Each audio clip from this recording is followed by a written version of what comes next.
And here we have another Liam Neeson movie of, well, Liam Neeson doing Liam Neeson things.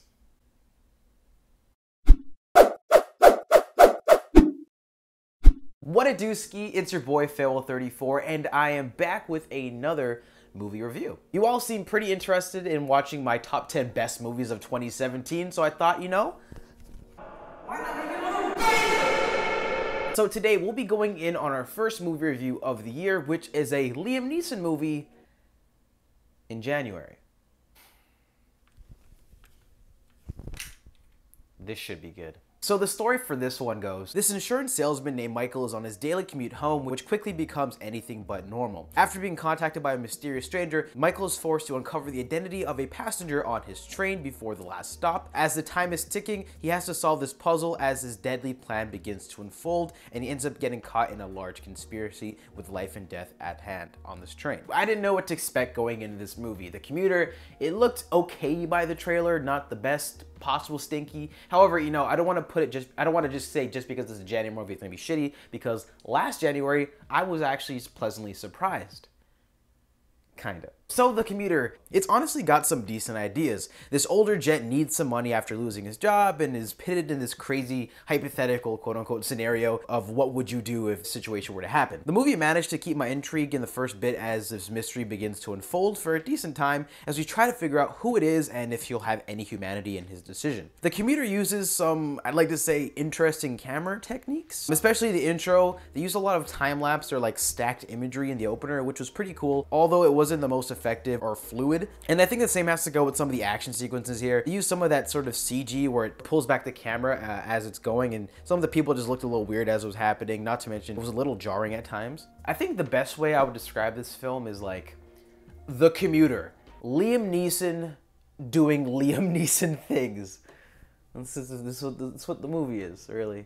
I feel like it's mildly engaging solely for the fact that Liam Neeson is the star of this thing. You know, this is actually set in New York City, I believe, going through the transit system, and I wish it was based in the Toronto transit system like the TTC, because this thing could have been a hilarious comedy. It could have been something like, "Hey yo fam, you wanna send me a toonie for bus fare? Are you dumb dog? Yo, whose mans is this? Whose did this man tries jamming my bag one time he's getting clapped up, scene?" Oh my, that was really bad.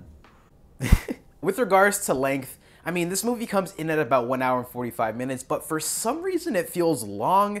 I mean, the pacing was a little clunky here. It's because after we get the idea of the story, the middle chunk is just kind of boring, and it's just Liam Neeson walking around this train, and not to mention it's very predictable, and it feels like halfway or a little bit just before that, it loses itself and it changes up completely, and for the most part is a rather bland script with some wooden dialogue and some decent acting. The action sequences!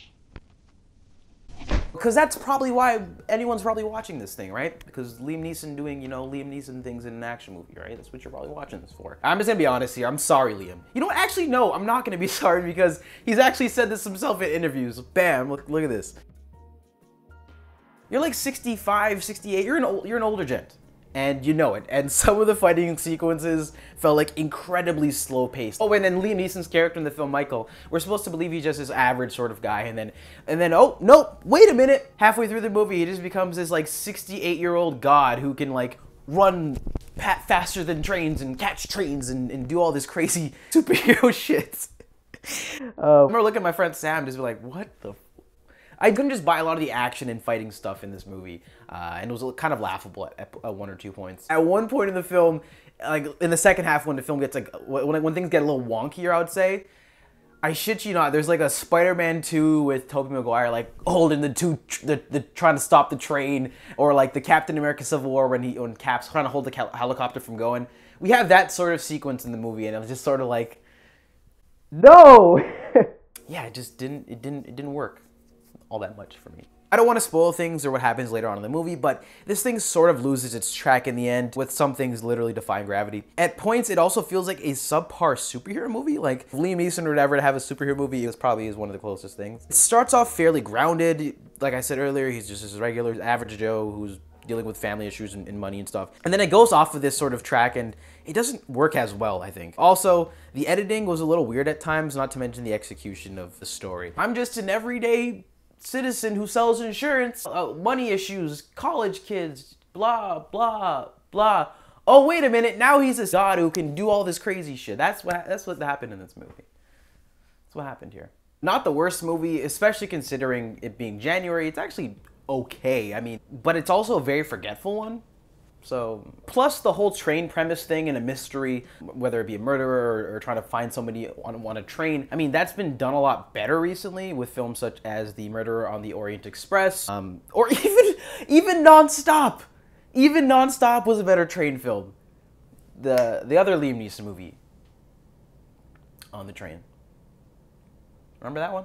Overall, The Commuter is a movie set on a train about an everyday Liam Neeson that turns into a super Liam Neeson by the end of it and has some interesting ideas initially, but then loses its tracks as it goes on, and in the end, it's just very forgetful. I'm gonna go and give this thing 5.5 dooskies out of 10. You know, now that I said it, that actually sounds kind of weird. I shouldn't say that. Oh, anyway, but that's my review and thoughts on The Commuter.